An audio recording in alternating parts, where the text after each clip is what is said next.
بسم اللہ الرحمن الرحیم۔ السلام علیکم ناظرین، تمام ناظرین کو راہ دین چینل میں دل کی گہرائی سے خوش آمدید۔ جنات، اللہ تبارک و تعالیٰ نے جنات کو آگ سے پیدا کیا۔ جنات حضرت آدم علیہ السلام سے 60,000 سال قبل پیدا ہوئے اور انہیں زمین پر بسایا گیا۔ 7,000 سال تک زمین پر آباد رہے، پھر ان میں تفرقہ پیدا ہو گیا اور آپس میں لڑائی بھڑائی اور قتل و غارتگی شروع ہو گئی۔ اس وقت ایک جن جس کا نام اسرائیل تھا نہایت عبادت گزار تھا۔ اللہ تعالیٰ نے اس کی عبادت و ریاضت سے خوش ہو کر اسے فرشتوں کا سردار بنایا، جو بعد میں ابلیس لعین بنا۔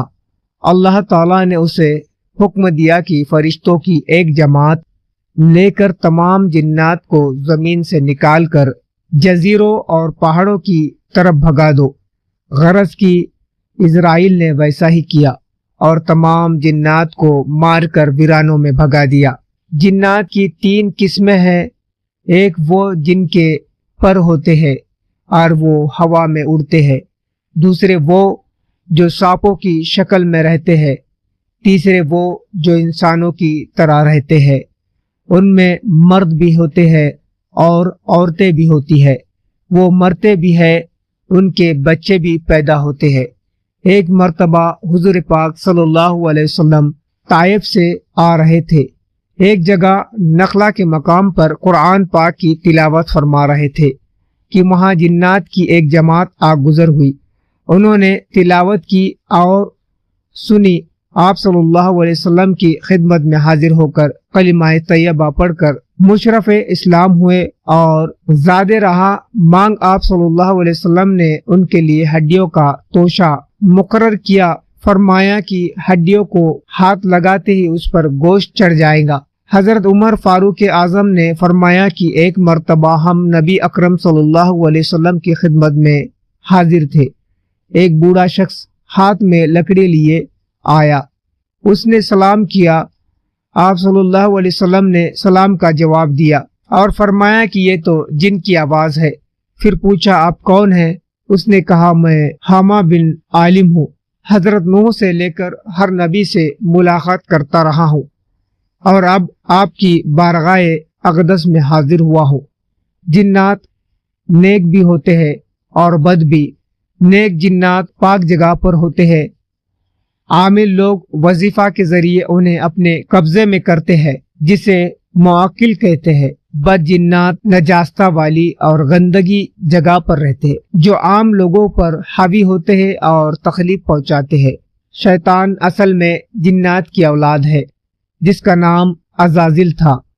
اس کی ریاست عبادت کی وجہ سے اللہ تعالیٰ نے خوش ہو کر اسے فرشتوں کا سردار بنایا تھا، لیکن جب اس نے آدم علیہ السلام کو سجدہ کرنے سے انکار کر دیا تو اس کو نافرمانی کی سزا یہ ملی کہ گلے میں لعنت کا توق ڈال کر ابلیس لعین نام دے کر اسے دنیا میں ناجس جگہ پر پھینکا گیا۔ جب اسے زمین پر پھینکا گیا تب اس نے قسم کھائی کہ میں بھی آدم کی اولاد کو گمراہ کروں گا اور گناہوں کی طرف راغب کروں گا اور جہنم کا مستحق بناؤں گا۔ اللہ تعالیٰ نے فرمایا میں بھی انسان کے ساتھ ایک فرشتہ پیدا کروں گا جو انسانوں کو برائیوں سے روکے گا۔ عزازل شیطان 40 سال تک جنت کا خزانچی رہا، 80,000 سال تک فرشتوں کے ساتھ رہا، 14,000 سال تک خانہ کعبہ کا طواف کرتا رہا۔ حضرت عباس سے روایت ہے کہ پہلے شیاطین آسمانوں میں داخل ہوئے تھے اور وہاں کی خبریں لا کر کاہنوں کو دیتے تھے۔ جب حضرت عیسیٰ علیہ السلام پیدا ہوئے تو شیاطین کو صرف 3 آسمانوں تک رسائی حاصل ہوئی۔ جب حضور اکرم صلی اللہ علیہ وسلم کی ولادت مبارکہ ہوئی تو پورے 7 آسمان تک روک لگا دی گئی۔ روایت ہے کہ عزازل کو پہلے آسمان پر عابد، دوسرے پر راقی، تیسرے پر ساجد، چوتھے پر خاشع، پانچویں پر 7، چھٹے آسمان پر مجاہد اور 7ویں آسمان پر زاہد کے نام سے پکارا جاتا تھا، مگر افسوس صرف ایک سجدے کی نافرمانی کی وجہ سے تمام خطابات چھین لیے گئے اور شیطان لعین کا خطاب حاصل کیا۔ شیطان کی منظوری کی گئی خواہشیں، مجھے اس وقت تک موت نہ دے جب لوگ قبروں سے نہ اٹھے۔ 2 ہر انسان کو گمراہ کروں گا۔ 3 میری اولاد بہت زیادہ ہو۔ 4 میں جس شکل میں چاہوں، جس حلیے میں چاہوں تبدیل ہو سکوں۔ چوتھی خواہش کے ساتھ اللہ تعالیٰ نے ایک شرط اس پر بھی عائد کی کہ تو میرے حبیب خاص صلی اللہ علیہ وسلم کا روپ ہرگز اختیار نہ کرے گا، میرے خاص بندے، میرے دوست، ان پر بھی قابو نہ چلے گا۔ تو ناظرین، دین کی بات کو زیادہ سے زیادہ شیئر کرے اور ہمارے چینل کو سبسکرائب ضرور کرے۔ ملتے ایک نئے واقعے کے ساتھ، مجھے دیجیے اجازت۔ السلام علیکم، اللہ حافظ۔